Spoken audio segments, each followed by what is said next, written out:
가지 않기 때문에 먹지 않죠.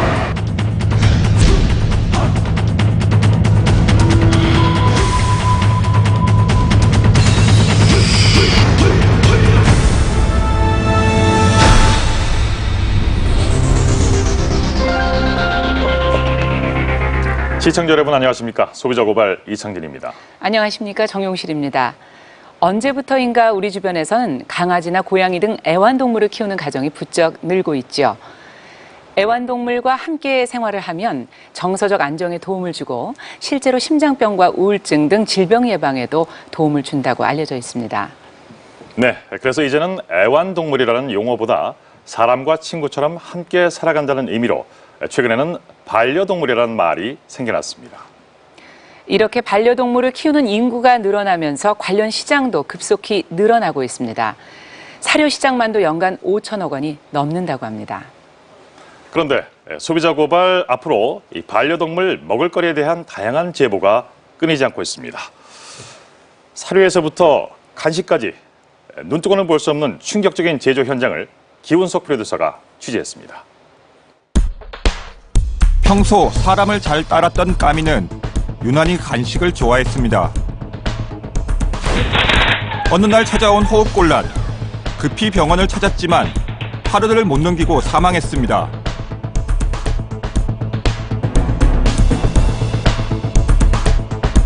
비슷한 시기에 사망 사례가 잇따랐고 10마리의 강아지들은 폐가 딱딱하게 굳어가다 호흡곤란으로 사망했습니다. 계속 토해내고 핏똥을 이제 흘린 거예요. 이번에 숨 안 쉬면 안 돼, 숨 쉬어. 이러다 막 탁 가보더라니까요. 이래 예쁜 아가 어떻게 죽었노 이러면서.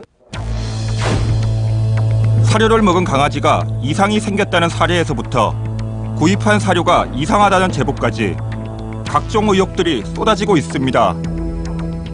말 못하는 동물들한테 하는 거기 때문에 인간적인 생각을 안 하죠. 잘 먹으면 땡. 한 사료 공장. 사료 원료를 실어 온 차량. 철장 안엔 닭들이 가득입니다. 병들거나 죽어가는 닭이 보입니다. 바닥 곳곳 동물 쓰레기들이 흩어져 있는 충격적인 제조 현장이 포착되었습니다. 당연히 폐기되어야 할 온갖 쓰레기들도 사료 원료로 들어갑니다. 일반 사료도 있을까? 육분이라고 하는 거예요, 육분. 저거 저대로 먹이면 안 돼요. 걔들 다 맞출 거야. 반려동물의 주식인 사료. 저질의 재료로 만든 쓰레기 사료에서부터 세균 덩어리 간식이 생명을 위협하고 있습니다. 안전의 사각지대에 놓인 반려동물의 먹을거리. 그 위험한 상술과 충격적인 제조 현장을 고발합니다.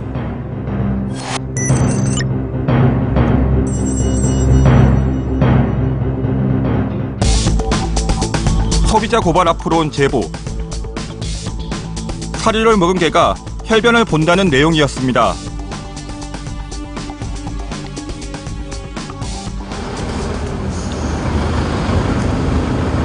안녕하세요. 안녕하세요. 들어오세요. 다행히 취재진을 향해 꼬리를 흔들어주는 사진 속 주인공을 만날 수 있었습니다. 그리 앉아. 엎드려. 손. 앉아. 앉아.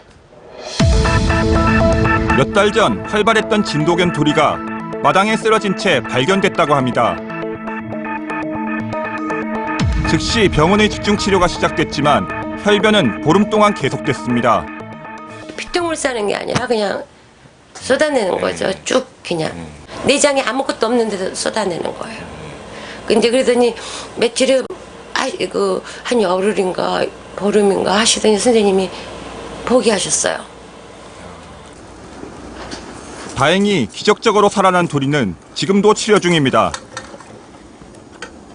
서 씨는 사료에 원인이 있다고 주장합니다. 구입한 지 일주일이 안 된 사료에 발견된 곰팡이들. 도리는 이 사료를 먹고 구토와 설사 등의 증상을 보였다고 합니다. 사료 포대를 봤더니 하얀 파란 점이 군데군데가 있는 거예요. 그래서 이상하다 하고 이제 이거를 팠어요. 밑으로 갈수록 많은 거예요. 이후부터 서 씨는 반려동물의 건강에 좋다는 식재료를 구입해 손수 만들어주고 있습니다. 시중에서 판매되는 사료를 더 이상 믿을 수 없기 때문입니다. 이거 그리고 찍어놓은 사진도 있잖아. 막 만들어서 막 사람 가입시 하면 하고 함부로 그게 됐나요? 아니 아예 자연 속에서 살게 놔둬버리든지. 이 지경 되니까 솔직히 말해서 사료 있잖아 못 먹이겠어요. 고령화와 1인 가구 증가로 반려동물을 키우는 인구는 꾸준히 증가해 750만 명에 이르고 있습니다. 더불어 애완용품 시장 규모는 연평균 11%씩 성장하며 연간 2조 원으로 추정됩니다. 그 가운데 30%는 사료나 식품류가 차지합니다. 시중에선 어떻게 판매되고 있을까? 동물병원과 할인마트 등을 찾아갔습니다. 매장 한켠에는 다양한 종류의 사료들이 보입니다. 저마다 영양과 기능을 강조합니다.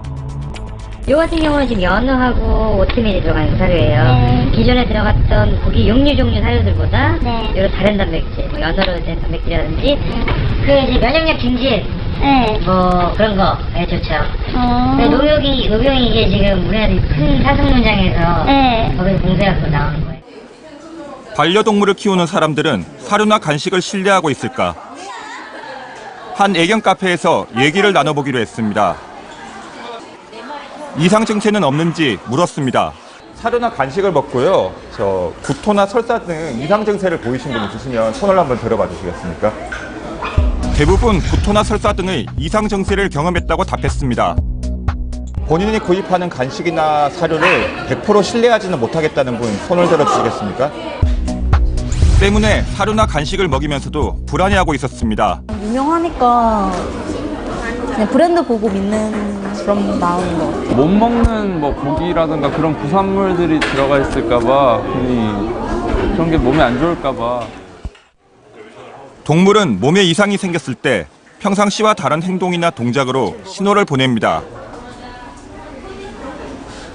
하지만 뚜렷한 증상이 나타나지 않으면 무심코 지나치는 것이 대부분입니다. 한때 우울증을 앓았던 미정 씨. 산이와 단짝 친구가 된 지도 3년째입니다. 정말 힘들 때 얘가 저한테 오고 나서 제가 그때 이후로 단 한 번도 우울증을 알아본 적이 없어요. 병원 치료도 한 2년 넘게 받았었는데 약도 먹고 이래도 사료를 잘못 먹이면 아토피가 심해지는 탓에 미정 씨는 사료를 신중하게 선택한다고 합니다. 그런데 최근 아토피가 다시 심해졌습니다. 지금은 딱지만 안 잡고요. 이쪽도 찢어져서 이제 이렇게 피가 흘렀었고 원래는 이거보다 더 빨갛고 긁기도 훨씬 많이 긁어요. 피날 때까지 긁고. 한 유명 사료회사의 이벤트에 응모해 받은 사료 샘플. 혼나야죠. 피부에 좋다고 광고했지만 사실과 전혀 달랐습니다.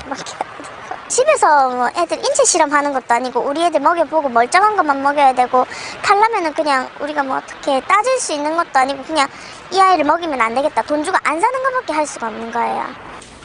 동물병원을 찾은 대부분의 개는 피부 질환을 호소한다고 합니다. 일부 전문가들은 그 원인이 먹을거리에 있다고 주장합니다. 외염이 상당히 진행됐거든요. 귀가 지금 다 부어 있고 고름부터 나오고 오는 손님들의 반 이상의 얘는 닭고기에 알러지 반응이 있어요. 그래요. 어쩌다 한두 마리 정도 그런 애들이 있을 수도 있어요. 그렇지만 어떻게 그 대다수의 개들이 닭고기에 알러지 반응이 있냐. 그거는 닭고기에 대한 알러지 반응인 게 아니라 그 사료의 어떤 원인들 때문에 애가 거부 반응이 일어나는 거거든요.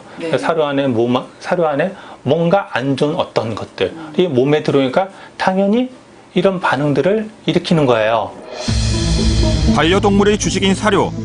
유해 성분은 없는지 곰팡이 독소 실험을